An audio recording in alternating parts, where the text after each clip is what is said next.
안녕하세요 여러분, 23세 지수스 22세 율스입니다. 오늘은 일본이 원작인 SF 작품들과 이를 리메이크한 미국 SF 영화에 대해 알아볼 건데요. 여러분이 미국 원작이라고 알고 있던 SF 영화들 중 사실은 일본 원작을 리메이크한 작품이 많다는 점 알고 계셨나요? 아니요? 그렇다면 저희 스스들과 함께 일본 원작을 리메이크한 미국 SF 영화에 대해 낱낱이 파헤치러 가보시죠.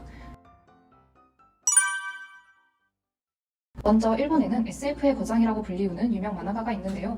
바로 1946년 데뷔한 데스카 오사무 작가입니다.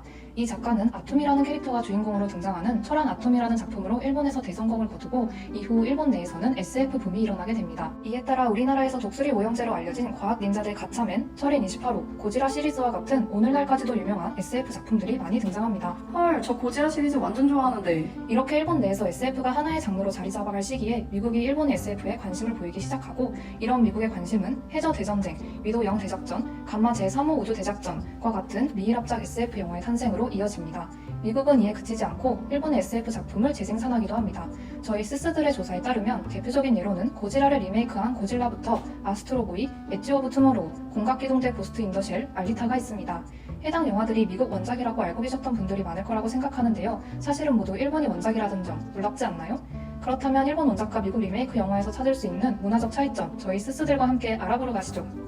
첫 번째로 살펴볼 내용은 엔딩의 차이입니다. 미국은 주로 민담, 동화, 전설 등을 소재로 영화를 많이 제작합니다. 대표적으로는 오즈의 마법사, 이상한 나라의 앨리스 등 유명한 작품들이 있습니다. 그런데 여러분, 동화의 특징이 뭔지 아시나요? 오래오래 행복하게 살았답니다. 네, 바로 해피엔딩인데요. 미국은 이 해피엔딩의 공식을 일본 작품을 재생산하는 데에도 사용합니다. 내수 시장이 주를 이루는 일본에 비해 미국은 전 세계 시장 경제를 무대로 하기 때문에 통상적으로 모두를 만족시킬 수 있는 결론의 작품이 주를 이룹니다. 그래서 슬픈 결말을 맞이하는 일본 원작의 작품들도 할리우드 영화로 리메이크되면 아름답고 행복한 결말로 마무리되곤 합니다. 이러한 엔딩의 차이는 톰 크루즈가 주인공 역을 맡아 흥행에 성공한 엣지 오브 투모로우에서도 나타나는데요. 헐, 저 이 영화 알아요. 영화에서는 최후의 오메가를 죽이고 인류 전체의 전쟁이 끝이 납니다. 그리고 케이지는 리타가 있는 부대로 돌아가 살아있는 리타와 재회하게 되는 완벽한 해피엔딩으로 영화는 끝이 납니다. 그러나 사실 원작인 All You Need Is Kill에서는 애당초에 오메가를 파괴하면 윤회에 빠진 한 사람만 윤회에서 벗어나는 것이지 전쟁이 끝이 나는 것은 아닙니다. 결국 리타가 자신을 희생하여 케이지는 윤회에서 벗어나게 됩니다. 그리고 이후 케이지는 리타가 좋아했던 푸른색으로 자켓을 칠하며 리타를 기리는 새드 엔딩으로 마무리됩니다. 헐, 너무 슬프네요. 두 번째로 살펴볼 내용은 액션의 극대화입니다. 일본 SF의 경우 작품 속에 철학적인 메시지를 포함시키는 경우가 많습니다. 하지만 이런 일본 SF 작품들은 미국에서 영화로 리메이크되면 철학적인 메시지보다는 다른 점이 강조됩니다. 혹시 액션? 네, 맞습니다. 바로 액션입니다. 영화의 경우 짧은 러닝타임 안에서 다양한 내용을 보여주면서 관객의 눈을 만족시켜야 하기 때문에 주로 액션 장면이 강조되곤 합니다.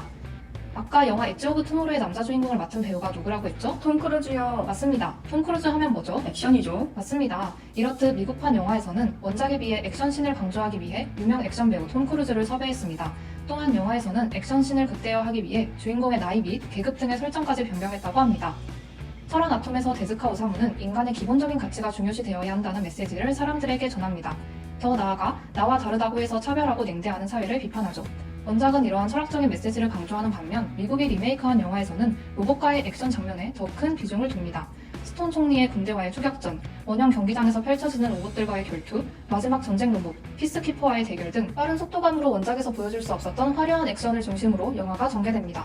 세 번째 특징은 주인공의 이미지 변화입니다. 미국 작품을 먼저 접하신 분들이라면 추후에 일본 원작 속 주인공의 이미지를 접하고 놀란 경험이 한 번쯤은 있으실 텐데요. 이러한 차이가 발생한 이유는 바로 주인공의 이미지를 설정할 때 대체로 미국은 건장한 남성상을 선호하지만 일본은 파릇파릇한 소녀미를 선호하는 경향이 있기 때문입니다. 앞서 엣지 오브 투모로우의 남자 주인공 역할을 맡은 배우가 누구라 했죠? 톰 크루즈요. 맞습니다. 그런데 여러분, 혹시 원작 속 주인공은 파릇파릇한 소녀미가 넘치는 20대 초반의 인물이었다는 점 알고 계셨나요? 사실 톰 크루즈 하면 근육 빵빵 슈퍼 울트라맨 이미지가 떠오르지만 원작 속 주인공의 이미지는 정반대로 여리여리하고 가신병이 된 소년이었습니다. 헐, 그럴 리가 없어. 그럴 리가 있습니다. 아무튼 이렇게 앞서 지수스가 설명한 액션 극대화를 위한 이유뿐만 아니라 주인공의 이미지 변화를 위해서라도 미국판 엣지 오브 투모로우에서는 주인공의 계급부터 나이 설정까지 변경했다고 하네요. 네 번째 차이점은 스토리의 선악 구조입니다. 미국 SF의 경우 선악의 구분이 명확한 스토리 라인을 가지고 있다는 점이 특징입니다. 이에 반해 일본 SF는 선악 구조가 모호합니다. 왜죠? 이는 일본 문화의 두 가지 특성에서 비롯되었다고 볼 수 있습니다. 일본 문화의 특성은 크게 두 가지로 완고한 계급 구조 속에서도 실리를 중시하는 면과 남의 것을 받아들이는 데 인색하지 않으면서도 자신의 문화에 대한 자부심이 강한 문화가 이에 해당합니다. 이러한 일본 문화의 특성은 일본 SF 작품에 그대로 드러납니다. 미국에서 리메이크한 공각기동대 고스트 인더 쉘의 경우 한카 로보틱스라는 뚜렷한 악이 존재합니다. 하지만 일본에서 제작한 공각기동대의 선악 구조는 모호합니다. 인형사라 불리는 인공지능 컴퓨터 프로그램이 악인 것처럼 등장하긴 하지만 분명한 적으로 볼 수 없습니다. 즉, 적으로 대체하고는 있지만 섬멸해야 할 적대적인 적은 아닙니다. 오히려 일본의 공각기동대에서는 컴퓨터 프로그램이 인간의 본질에 대해 더 심각하게 고민하고 있으며 인간보다 더욱 인간적인 면을 보여주기도 하고 자신들의 미래와 현실에 대해 훨씬 더 진취적이고 명확한 목표를 가지고 있는 것처럼 보입니다. 마지막으로 5번째, 미국 작품들은 일본 원작에 비해 줄거리와 인물 구성이 단순하다는 특징이 있습니다.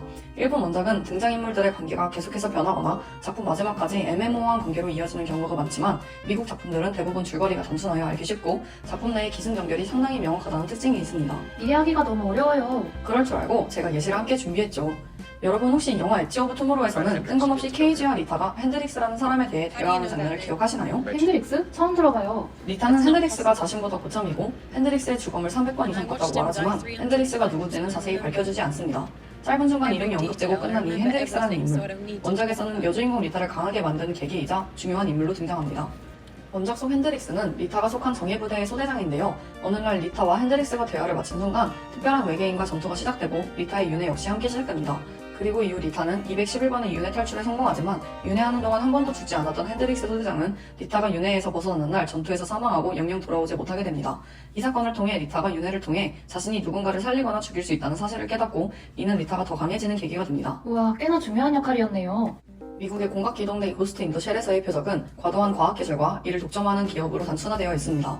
그리고 이를 상대로 주인공은 자신의 진짜 과거를 찾아 헤매는 존재로 그려지는데요. 문제는 여기에서 제시되는 자기 정체성의 주제가 너무 단순화되어 있으며 일방향적이라는 점입니다. 일본에서 제작한 공각기동대는 어땠나요? 원작에서의 주인공 쿠사나기는 사이보그가 되기 전의 과거의 얽매이기보다는 자신이 인간으로 존재하는가에 대해 고민하는 모습을 보입니다. 또한 주인공은 이후 인형사와 융합하여 새로운 생명과 주체의 탄생을 능동적으로 받아들이는 태도를 드러냅니다. 이에 반해 미국의 공각기동대는 주인공의 근대적 자아상실과 회복의 이야기로 수렴되어 버렸습니다. 아, 그렇군요. 네, 이렇게 해서 일본 SF 원작과 미국 SF 영화의 문화적 차이점 5가지에 대해 알아보았는데요. 일본과 미국의 서로 다른 역사적, 사회적 배경으로 인해 문화적 차이가 발생한다는 점을 알 수 있었습니다. 앞으로 이러한 차이점을 유념해서 영화를 본다면 더 깊이 있는 감상을 할 수 있을 것 같습니다. 그럼 지수스와 릴스는 여기서 물러나겠습니다. 끝까지 영상을 시청해주셔서 감사합니다.